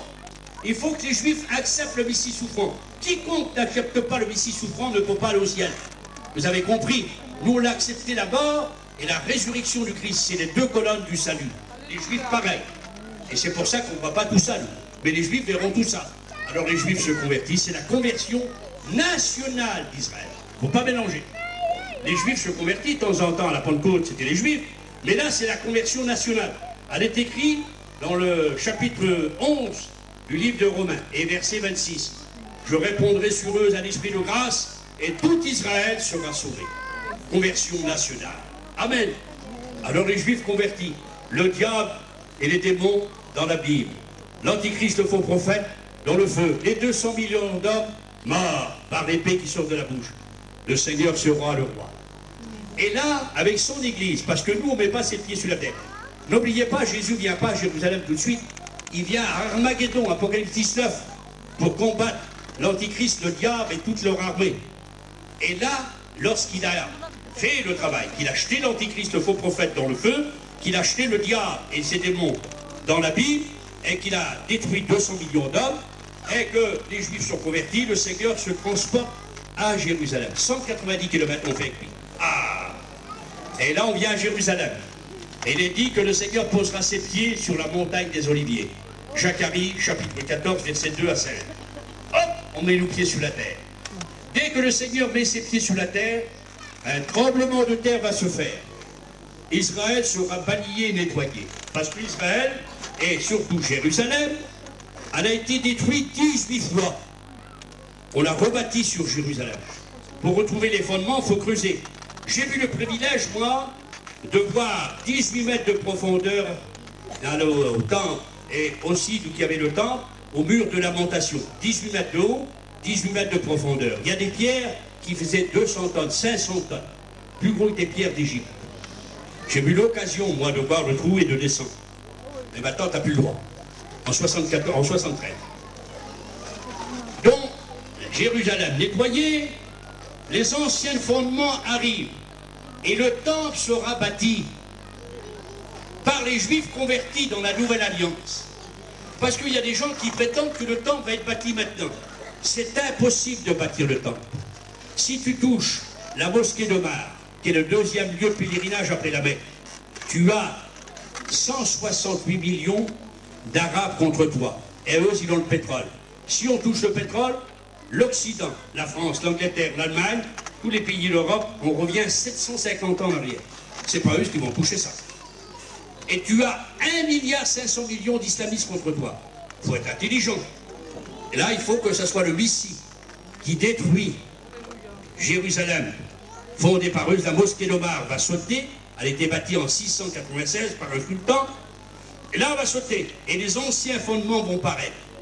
Et les Juifs vont bâtir le temple sur les anciens fondements. 9 chapitres sont réservés dans Ézéchiel. La construction du temple dans le millénium. Mais dans la Nouvelle Alliance, il faut que les Juifs le bâtissent. C'est les Juifs qui ont bâti le temple, avec Salomon. Vous avez compris? C'est les Juifs qui l'ont rebâti avec Néhémie et Esdras. Et oui, mes amis, les Juifs, la convertirent, rebâtiront le temple dans l'Ancienne Alliance. Et là, ça va être merveilleux, formidable. La terre sera purifiée. Parce que la terre a été soumise. Les martyrs de la grande tribulation, juifs, et ceux qui auront donné leur cœur à Dieu, ça sera dur. Ils vont ressusciter. Apocalypse, chapitre 20 et verset 4. Ils reviennent à la vie. Mais là, il n'y a pas la son de la trompette. Il n'y a pas les morts changés. C'est une résurrection. C'est la résurrection pour régner sur la terre. Nous, c'est la résurrection comme le Seigneur. Anastasia, pour plus mourir. Quiconque est sauvé avant l'Église, avant la mort du Christ, ils sont les amis de l'époux, comme Jean-Baptiste. Quiconque est sauvé après l'enlèvement de l'Église, ce sont les amis de l'époux. Ils n'ont pas partie de l'épouse. Parce que les noces de l'agneau ont eu lieu dans l'Apocalypse chapitre 19. Vous avez bien compris. Les Juifs convertis bâtissent le temple. Le temple est rebâti. Mais vous pouvez me poser un point d'interrogation. Il est écrit dans 2 Thessaloniciens, Paillon, parce que je laisse rien, moi. Hein.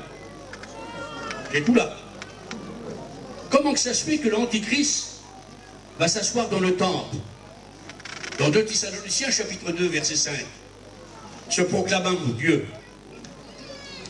Alors, donc, le temple va être bâti dans la grande tribulation. Il y a beaucoup qui croient ça. Il y a un grand film américain qui a été fait. Pourquoi nous sommes le temple, prédicateur? Pourquoi nous sommes le temple, chrétien? Parce que nous avons reçu la doctrine du Christ, oui ou non? On est le temple de Dieu, le temple du Saint-Esprit. Dans la grande tribulation, les gens qui adoreront l'image de la bête, qui recevront sa marque, qui acceptent l'Antichrist comme Dieu, ils deviennent le temple de ce Antichrist. Ils reçoivent sa doctrine. Et s'assiera sur eux parce qu'il va les dominer. De même que le Christ, nous sommes le temple qui domine sur nous. Parce que ici, c'est les prédicateurs qui règnent. C'est vrai qui commandent. Mais qui c'est qui règne? C'est le Christ. Nous sommes le temple de Dieu. Parce que le Christ, c'est le maître. On a reçu sa parole. Et là, le monde accepteront l'Antichrist. Ils accepteront sa parole. Ils seront le temple de l'Antichrist. Mais non, le vrai temple sera bâti par les Juifs. Comme Jérusalem sera purifiée. Quand le Seigneur mettra ses pieds sur le mont, la montagne des Oliviers. Avec nous, les saints. Nous, mais nous on sera invisibles. Les morts ressuscitent, les martyrs, ils reviennent à la vie. Apocalypse 24. Et c'est 1000 ans de paix. La terre est purifiée. Quelle beauté. 1000 ans de paix. Le diable est lié avec les démons. L'antichrist, le faux prophète en enfer. Bien compris, 200 millions vont périr et c'est le jugement des nations. Avant le millénium. Alors ça c'est écrit dans Matthieu chapitre 25, versets 31 à 46. Il va séparer les nations qui ont fait le mal avec le bien. Venez vous les bénis de mon Père, prenez position du royaume, à droite. Et vous les boucs, ou les loups, allez à ma gauche, maudits, allez dans le feu qui est réservé pour le diable et pour ses anges. Je plains celui qui n'est pas pris avec l'Église. S'il n'échappe pas dans la grande tribulation, s'il vient échapper, il va passer devant le jugement des nations. C'est pas la fin du monde. Il faut bien retenir la séparation des bons avec les méchants. Et le Seigneur va établir son royaume terrestre pendant 1000 ans. Nous, l'Église, on sera avec le Christ dans le lieu très saint. Les Juifs convertis à Jésus-Christ seront dans le lieu saint. Et tous les sauvés de la terre pendant 1000 ans, dans le millénium, ils seront dans le paradis. Ça sera beau. Le temple rebâti dans la nouvelle alliance. Quelle beauté! Et voilà que toutes les nations de la terre vont être évangélisées. Par qui? Apocalypse chapitre 7. Il faut bien retenir. Il est dit que Dieu va permettre que sur les Juifs convertis qui sont tournés vers lui, il y aura 144 000 qui vont être des serviteurs de Dieu. Le travail de l'Église est terminé. Il n'y aura plus d'apôtres, de prophètes, comme il y a à l'heure actuelle. Le privilège d'écouter l'Évangile. Là, ça sera les Juifs qui vont évangéliser pendant, disons, un temps avant le millénium et pendant le millénium. À un tel point que cette connaissance des Juifs, eux, ce qu'ils ont fait connaître, parce que les Juifs, il ne faut pas oublier, mes frères. Moi, je vous tiens ce soir. Je vais faire 400 km, hein, c'est pas pour prêcher 20 minutes. Je passe 5 heures à l'école publique. Ça fait 45 ans que je suis 10 réunions par jour. Alors, 1 heure, 2 heures, c'est une rondelle de saucisson pour moi. Vous comprenez bien? Alors, c'est pas la fréquence, c'est comme ça, c'est clair. Alors, pour vous dire, laissez-moi vous dire, les Juifs, qu'est-ce qu'ils ont fait connaître au monde? Les Juifs ont fait connaître 3 grands points. Ils ont fait connaître un seul Dieu unique et vrai. Vous avez bien compris. Ils nous ont fait connaître la Bible, c'est les Juifs qui l'ont écrit. Ils nous ont fait connaître Jésus-Christ. Jésus-Christ est un Juif. Ah oui, les Juifs. La connaissance vient des Juifs. Et là, les Juifs convertis, alors là, toute la terre sera évangélisée. Il est dit que la connaissance de Dieu sera sur toute la terre comme le fond des mers. Le fond des mers, il y a 12 km de profondeur dans le Pacifique. 12 km de profondeur. Quelle beauté. Personne ne sera ignorant. Les Juifs, ce que l'Église n'a pas pu faire, toute la terre sera évangélisée. Et ils auront chaque année montant à Jérusalem pour adorer le Seigneur. Il prendra un Juif par la pente de son manteau et diront « Fais-moi porter ton nom, toutes les nations de la terre, ça sera beau. Une longévité de vie, il y aura une prospérité, il n'y aura plus d'épines, il n'y aura plus d'avions, il n'y aura plus de trains, le monde reviendra dans la pureté. Ah que c'est beau, ça sera un paradis terrestre. Pendant 1000 ans, alors il y a des gens qui discutent et qui disent le paradis, ça ne peut pas. Pourquoi que Dieu va faire un paradis? Il a fait un paradis pour Adam et Ève, pour 2 personnes. Mais Dieu, dans ces derniers temps-là, dans le millénium, à la face du monde, lui qui avait fait, il y a très longtemps, il y a 6000 ans pour Adam et Ève, un paradis, là il fera un paradis de toute la terre. Dieu est capable de faire un paradis pour 2 personnes, il y a 6000 ans, au jardin d'Éden, là-bas, le croissant fertile, vous avez bien compris, au-dessus de la Palestine, là il dit, je fais de toute la terre un paradis. Dieu est capable de faire de toute la terre un paradis pour le monde entier. Et les Juifs seront les porte-parole. Et le temple sera à Jérusalem. Et les nations monteront à Jérusalem. Quelle beauté! Et la connaissance de l'Éternel sur toute la terre. Il n'y aura ni tort ni dommage pendant 1000 ans. Que ça sera beau. Amen. Alors, qu'est-ce que va faire l'Église pendant les 1000 ans? Je me tracasser. Et tout à coup, une pensée m'est venue, parce que ces 1000 ans, nous, on l'a visible. Et cette pensée, elle est belle. Elle est biblique. Il ne faut pas avoir des pensées un petit peu farfelues. Un jour pour le Seigneur, ou pour l'Esprit, ou pour le Dieu le Père, est comme 1000 ans. Et 1000 ans est comme un jour. Oui ou non? Il est dit, on sera semblable aux anges. Les anges n'ont pas de temps. Le Christ n'a pas de temps. On sera semblable à Christ. Nous, toi, Biron, tu te coucheras le matin, tu te couches le soir, tu te lèves le matin, 1000 ans vont passer. Il n'y a plus de temps, on sera semblable à Christ. Vous avez compris? On ne peut plus compter les jours de 24 heures. Donc. Les nations dans le millénium, oui, mais pas l'Église, on est intronisé dans la gloire, on est glorifié, on est semblable aux anges, semblable à Christ. Nous. Le temps ne compte plus, on est rentré dans l'éternité. Mais il faut qu'on passe un temps de 1000 ans dans le millénium, mais caché. L'Église est cachée. Et voilà, le temps est passé. Un jour, on sera semblable au Seigneur. Ne vous tracassez pas, il ne faut pas se tracasser. D'où vous allez passer, ça sera vite fait, et ça sera 1000 ans pour toutes les nations. Mais c'est fini, non, c'est pas fini. N'embête pas, non? Quelle heure qu'il est? 9h30. Oh, je vous tiens. Les 1000 ans vont passer. Et voici une chose va se passer. Il faut que Satan soit relâché. Ah! Je dis pourquoi, Seigneur? Tu relâches Satan. Lui, le mauvais. Pourquoi? Il y a un pourquoi. Le pourquoi, c'est parce que Dieu veut montrer aux anges qui sont beaux, parce que les anges qui sont bien, apprendre par nous l'infiniment sagesse variée de Dieu. Par toi, parce que Satan n'avait rien pour tomber. Les anges qui sont devenus des démons n'avaient rien pour tomber. Mais toi, chrétien, t'as tout pour tomber. T'as Satan contre toi. T'as le péché, t'as le monde. C'est dur à gagner ton pain, c'est dur à être chrétien. Mais on ne tombe pas, on reste fidèle au Seigneur. Et eux, ils ont tombé pour rien. Et le Seigneur demande aux anges, il leur dit, voyez, j'enferme Satan. Ça va le corriger? Ben non, comme il ressort, il est encore plus méchant. 1000 ans dans la Bible ne l'ont pas corrigé, ne l'a pas changé. Au contraire, il est plus méchant. Il sort, il est encore plus méchant. Et les gens qui auront vécu dans le millénium, il y aura peut-être 10 milliards d'hommes, parce que de temps en temps, il y aura un homme qui mourira, il va pécher. Mais le pécheur qui meurt à 100 ans sera effacé aussitôt. Il n'y aura ni péché ni tort dans le millénium. Mais de temps en temps, il y aura un, mais il sera exterminé par Dieu. Et toutes les nations qui suivent Dieu, et voici que Satan va les tenter avec ses démons. Ils sont remis en liberté. Et les gens, la moitié, je mets un chiffre, vont écouter encore Satan, parce qu'il est dit, il va monter une grande armée, Gog et Magog, les 4 coins de la terre. Et pourquoi qu'ils vont l'écouter? Ils étaient purs, ils étaient bien dans le millénium. Et pourquoi païens qu'ils l'ont écouté? Pourquoi qu'Adam et Ève ont écouté Satan? Ils étaient bien dans le paradis, ils étaient bien parfaits. Ils ont écouté Satan. Et les gens sont mauvais. Ils ne sont pas glorifiés. Ce sont des humains, mais parfaits, comme Adam. Et là, ils vont écouter Satan. Mais une partie ne va pas l'écouter. Et là, il voudra investir le camp des saints. Mais Dieu ne le laissera pas faire. Apocalypse chapitre 20.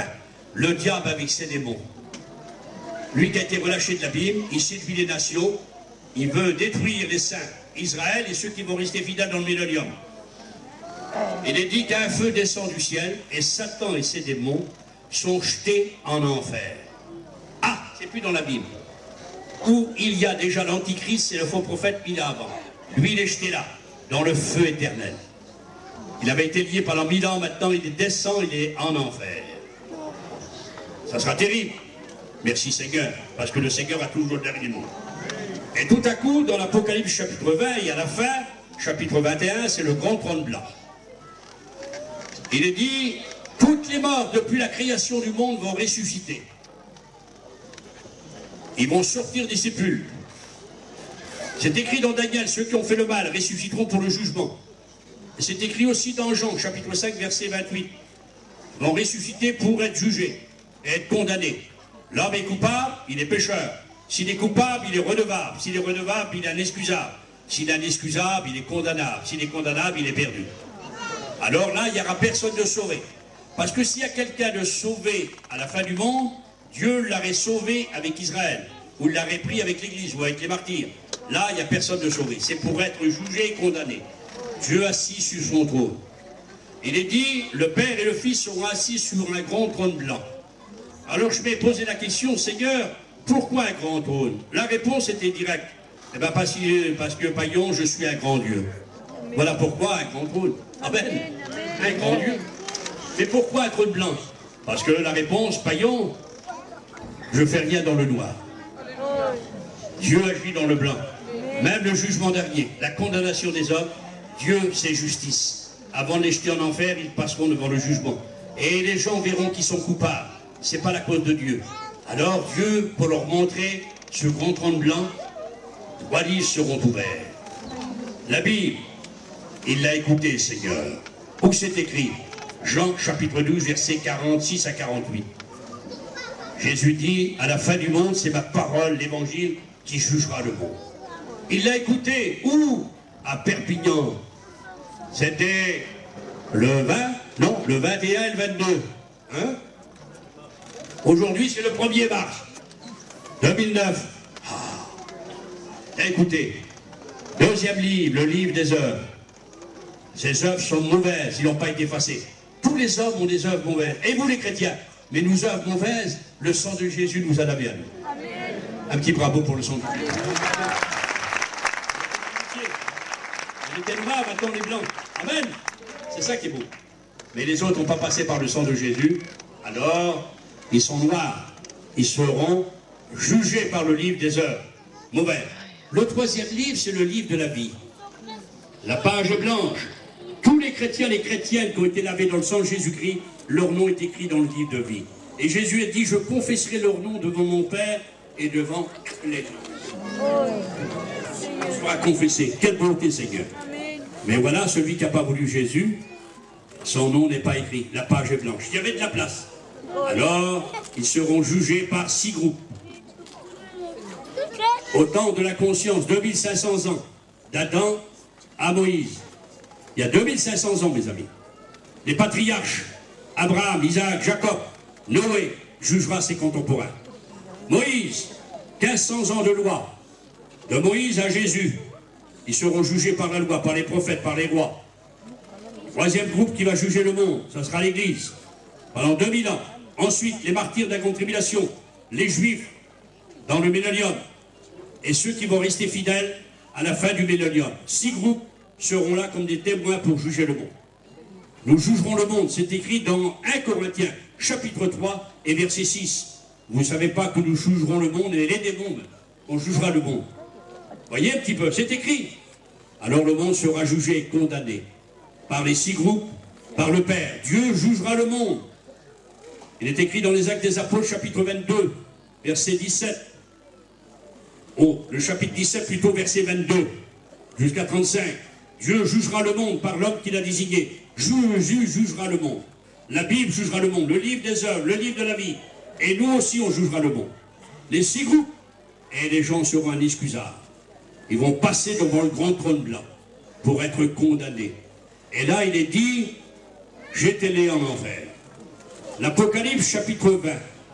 Et il est dit, toutes les morts depuis la création du monde étant jugées et condamnées à la fin du monde, devant le grand trône blanc, Jésus et Dieu son Père jugera dans le blanc, et les gens seront coupables. Il est dit, jette-les. Alors, où seront jetés les perdus, tous les damnés. Il est dit, en enfer. L'enfer, c'est une abîme sans fond. On tombe. Oh, jamais la fin. C'est un bourbier dans lequel on s'enfonce profondément. Les vers ne meurent point. C'est le tourment éternel. Ils rendront l'âme de terreur. Ils se mordront la langue. Il n'y aura pas de repentance. C'est le lac de feu, l'étang de feu. Un étang n'est pas alimenté par une rivière, un cours d'eau. Il ne s'écoule pas. Un étang se pollue. Et là, l'enfer, c'est la pollution éternelle. Vous voyez, il est temps, les eaux sont claires, vous remuez le fond, il est vaseux, rempli de vagues. Ça sera un étang de feu éternel, l'enfer. Ah oui, le tourment éternel. Ah, mes amis, j'ai mis dans l'étude 20 points. Ça mérite d'être lu. Mais avec qui seront païens? Ah, la Bible déclare, ils seront jetés en enfer avec le diable. Seigneur, s'il y a un triste personnage que je ne veux pas voir, c'est le diable. Moi, j'ai pas peur. Hein. Mais on me dit, il y a un château en bas de Perpignan, il y a le diable. Pour 5 milliards, je ne veux pas. Ça ne m'intéresse pas de voir le diable. Et là, ils seront jetés avec le diable. Dans le même endroit. Ah bon? Et avec les démons. Avec les démons? Oui, des milliards. Et en plus, avec l'Antichrist. En plus, l'Antichrist, oui. Et qui? Le faux prophète. Ah bon? Le faux prophète. Tous les damnés, le diable, les démons, l'Antichrist, le faux prophète. C'est fini? Non. Avec le 6 jours des morts. Et avec la mort. La mort est vieille comme le monde. La mort et les 6 jours des morts seront jetés dans la seconde mort. Si je étais une chaise, ça ne souffre pas. C'est un personnage, elle est personnifiée là-bas. On l'appelle l'ange de là-bas. Ils seront jetés dans le feu. Alors les damnés qui seront perdus, qui ont refusé l'année de grâce du Seigneur, connaîtront le jour de vengeance tous ces points que je dis. Ils seront avec le diable, avec les démons. Je ne veux pas vous faire peur, c'est écrit dans la Bible. Avec l'Antichrist, le faux prophète à mort et le 6 jours des morts, et tous les damnés. Entre nous, terrifiante compagnie, affreuse compagnie. À la fin du monde, le ciel et la terre passeront. Le premier ciel, l'univers ne va pas passer, c'est le premier ciel. Et la première terre, elle va disparaître. La mer ne sera plus. Et là, nous serons dans l'éternité, l'Église. On quittera la terre parce qu'elle va tomber en lambeaux, selon Pierre. Et les habitants périront comme des mouches. Mais si la terre est détruite, nous avons un domicile dans les lieux célestes, dit la parole de Dieu, dans le ciel. Alors tous les chrétiens, tous les sauvés, nous irons. Mais là, c'est quelque chose de magnifique. Je suis forcé de vous dire ça. Les étapes de l'Église. Savez-vous que nous, l'Église, qu'on a connu l'année de grâce du Seigneur depuis 2000 ans, on est appelé la fiancée, on n'est pas l'épouse. On est la fiancée. Dit Paul, je vous ai fiancé à Christ. Lorsque le Seigneur vient chercher sa fiancée, retenez la note, il va l'épouser, Apocalypse 19. Mais pour être sa fiancée, retenez cette belle image que je vais vous dire. Elle est dans mon cœur, c'est quelque chose de sacré. J'ai appris des choses avec les Hébreux, moi. J'ai des conversations avec des rabbins. Je suis invité à prêcher dans les synagogues. Faut pas oublier. Ma mère est une juive. Son grand-père, à elle, c'est Jacob Meyer. J'ai du juif, mais je suis chrétien. Dans le don des Juifs, il y avait la fiancée qui venait avec son père et sa mère, avec son grand-père et sa grand-mère et ses frères et sœurs. Le fiancé était tout avec sa famille pareil. Et la fiancée, elle faisait un tour. Elle tournait autour de lui. C'est bien. Et le fiancé ne bougeait pas. Elle tournait 7 fois. Si ne baissait pas la tête, elle n'était pas acceptée comme fiancée. Alors des fois passé, il la voyait, il la scruté. La 7e fois, il a baissé la tête. Il l'avait pris comme fiancé. Elle pouvait devenir ça en épouse plus tard. Baissant la tête. Est-ce qu'il n'est pas écrit dans l'évangile de Jean, chapitre 19, verset 30? Jésus baissant la tête, il a rendu l'esprit, il a tout accompli. En baissant la tête, il nous a acceptés comme fiancés. Il nous a sauvés. Amen. Il a dit, mon Père, j'accepte ma fiancée, j'accepte les chrétiens, j'accepte les catalans, j'accepte les pécheurs. Il t'accepte ce soir, il est temps encore à toi. Il a baissé la tête à la croix. Et son côté était percé. Il a sorti de l'eau et du sang. Oh, que c'est beau! L'eau, c'est la parole de Dieu. Le sang, c'est le sang qui nous purifie. Tu ne peux pas être sauvé s'il n'y a pas la parole de Dieu, s'il n'y a pas le sang du Christ. De son côté, il a sorti pour dire oui, j'accepte ma fiancée. Il a baissé la tête, la fiancée, elle était acceptée. Et cette fiancée qui est l'Église, quand le Seigneur va venir, vous avez bien compris, 1 Thessaloniciens chapitre 4, 1 Corinthiens chapitre 15, versets 51 et 52. Alors, nous serons l'épouse. La fiancée donnera l'épouse, deuxième étape. Apocalypse chapitre 20 et 21, il est dit, viens, je peux montrer la femme de l'agneau. Troisième étape, on sera la femme de l'agneau. Après, on sera comparé à la nouvelle Jérusalem. Vous avez compris, quatrième étape. Parée d'or, de perles. Il y a la nouvelle Jérusalem, la ville va exister. Mais nous, on est comparé à la nouvelle Jérusalem. Glorifié, intronisé dans la gloire. Cinquième étape de l'Église. Il est dit dans l'Apocalypse chapitre 3, Jésus a dit à celui qui vaincra, s'assiera sur mon trône. De la boue qu'on était des pécheurs, il a fait de nous sa fiancée. Lorsqu'il reviendra, il va l'épouser. Ça sera la femme de l'agneau. Il va la parer d'or, semblable à Jérusalem. Et à la fin, il la fera assis sur son trône. Il la présentera à Dieu son Père. Voilà les enfants que tu m'as donnés, mon Père. Et nous serons acceptés dans la gloire. Alléluia. Voilà l'avenir de l'Église, le jour de grâce du Seigneur. Mais vous avez vu le jour de vengeance de Dieu pour ceux qui vont rester, le feu éternel. Alors nous, avec qui nous serons? Alors, je redis l'image. Ceux qui sont perdus, ils seront avec le diable, les démons, l'antichrist, le faux prophète, la mort, le séjour des morts et toutes les damnés. Les chrétiens et les chrétiennes avec qui seront à la fin? On sera avec Dieu le Père. Au les cœurs purs, ils verront Dieu. On sera avec Jésus. Amen. La femme de l'agneau, parée d'or. Son épouse. Oh, quelle beauté. On sera avec le Saint-Esprit. Avec tous les anges de Dieu. Salut Michel, salut Gabriel. Les anges du feu, les anges de l'eau. Quelle beauté. Il y a des milliards, des centaines de milliards d'anges. Oh, que c'est beau. Bonjour Abraham, Isaac, Jacob. Mais ça sera magnifique, Seigneur. Mais c'est là. Entre nous, mes frères, et tous les rachetés, l'Ancien Testament, comme ami de l'époux, et nous l'épouse, pour l'éternité dans la gloire. Heureuse compagnie, magnifique compagnie, et les autres, ça sera affreuse compagnie. Ce soir, point d'interrogation, de quel côté es-tu? L'année de grâce du Seigneur pour finir avec nous, dans la gloire, avec Dieu le Père, Jésus, les anges, le Saint-Esprit, ou seras-tu de l'autre côté, le diable, les démons, l'antichrist, le faux prophète, la mort et les séjours des morts et les damnés? À toi de réfléchir. Je mets ça sur ton cœur. Je vais quitter Perpignan demain. Mais toi, Dieu te poursuivra. Ce soir, que Dieu permet qu'il te poursuive. Que tu ne dors pas. Demain non plus, jusqu'à temps que tu dis, Seigneur, je veux être chrétien. Seigneur, je me donne à Dieu. Je ne veux pas que mes enfants voient la grande tribulation. Je ne veux pas voir l'antichrist. Je ne veux pas voir la marque. Je ne veux pas voir le diable. Je ne veux pas voir les démons sous la terre. Je ne veux pas connaître ces choses, Seigneur. Je veux échapper. Je ne veux pas connaître la bataille d'Armageddon. Je ne veux pas aller dans le feu éternel. Alors, qu'est-ce qu'il faut faire? Je me donne à toi. Alors, le Seigneur t'accepte. Je te tends les bras ce soir. Il s'est arrangé avec moi. Il a dit, mon fils, ma fille, donne-moi ton cœur. Accepte le jour de grâce. Sinon, tu vas connaître le jour de la vengeance. Mais tu n'es pas si bête. Je crois que tu vas te tourner vers Dieu. Amen. Amen.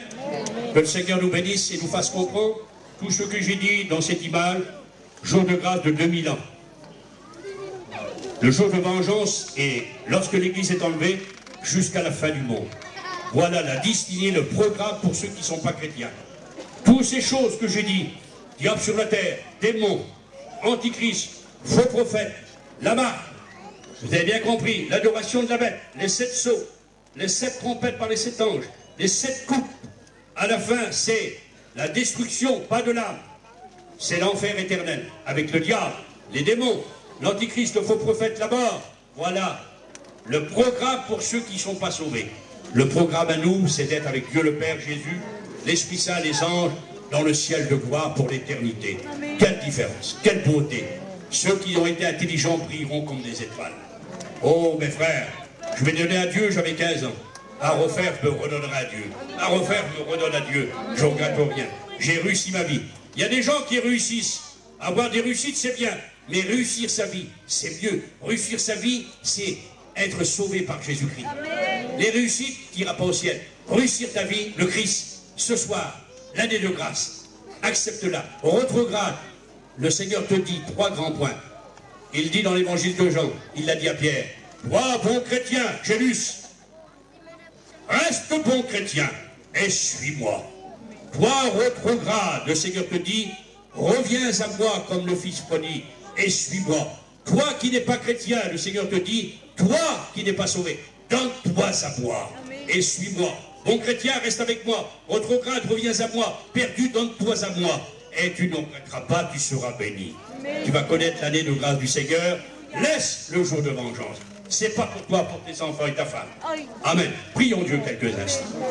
Demandons la grâce du Seigneur sur nous. Merci Seigneur. Nous vivons l'année de grâce du Seigneur. Le Seigneur est présent ce soir. Le Seigneur est vivant, il est tout puissant.